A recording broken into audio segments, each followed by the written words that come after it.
The New York Knicks just ended a rough February where they lost 8 out of the 12 games they played, but now they head into March with some optimism as they hope they can get healthier sooner rather than later. At least Knicks fans are hoping that. They also start off the new month with a road test against the Cavaliers, so let's talk some Knicks hoops. We're going to do it with the dean of Knicks Film School. My guy, Jonathan Macri, joins us now. J-Mac, what is going on? What's going on is it's March, which means I'm happy because that means it's not February anymore, and I'm happy to put that month behind us as someone who covers this Knicks team here. Well, look, I like it. Positive vibes, right? Not a good month last month. January was a great month for the Knicks fans. I think Knicks fans are hoping that March can be good and not have too much madness in the wrong way for them. Now, J-Mac, we know that the Knicks were banged up all last month, and the team hasn't looked like it did in the first month of the year. What are the vibes around this team in your eyes, and are you worried about the way this team has played, particularly since the trade deadline? Is that a concern for you?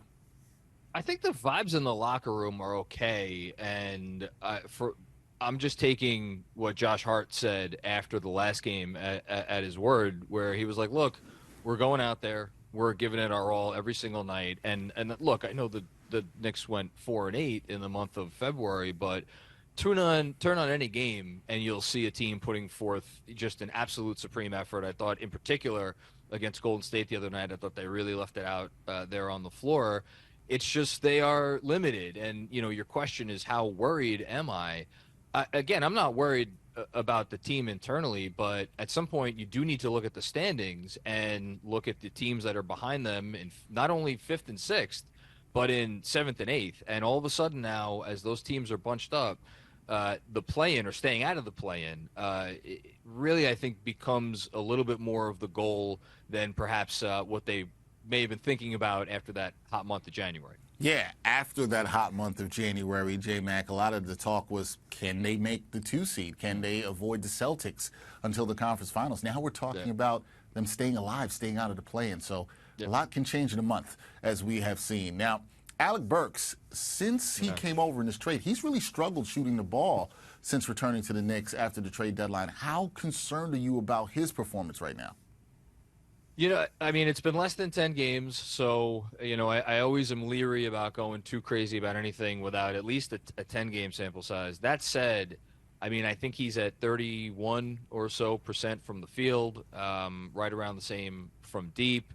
And if you watch his play, and Fred Katz came on my podcast this week and talked about this, when's the last time you saw Alec Burks make a meaningful pass when he's been in the game? He is coming in there and he's really calling his own number, become a bit of a gunner, which not to say that there's something entirely wrong with that. He's trying to get himself going. He knows this team needs buckets. He's trying to provide that. But he's also kind of the de facto backup point guard in those backup units. So I think he just needs to get more comfortable. At this point, look, he's going to continue to get an opportunity because it's going to be another few weeks at least before they get some of their other guys back. But if he doesn't figure it out and start becoming more of a positive contributor to wins, again, in that next 2 weeks, I mean, I wonder how secure his rotation spot is going to be as we get closer to April. Yeah, it's going to be interesting to see. You wonder if somebody like Deuce McBride starts getting some more minutes over him at that backup point guard spot. All right, J-Mac, so the team has lost 2 games in a row. They visit the Cavs on Sunday. Knickerbockers are currently 4 games behind the Cavaliers in the standings.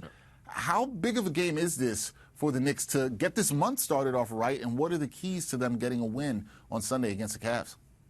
I mean, look, it's maybe a bit far out to say this. Again, the calendar just flipped to March, but every game's a big game right now, Dexter. And I think probably a few weeks ago we were looking at this game against the Cavs, and the season series is tied 1-1, and probably thinking, okay, this might be a game for, you know, like you said, the 2 seed or the 3 seed.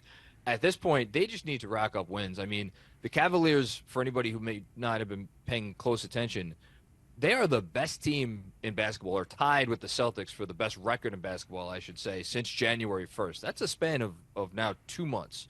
Their net rating is right up there with Boston. They have been dominant on both sides of the ball. I mean, I could sit here and try to give you one key or 2 keys. they need to come out and I think probably have one of their best shooting performances that they have had in weeks, because this Cavs defense, #1 in the league since January 1st.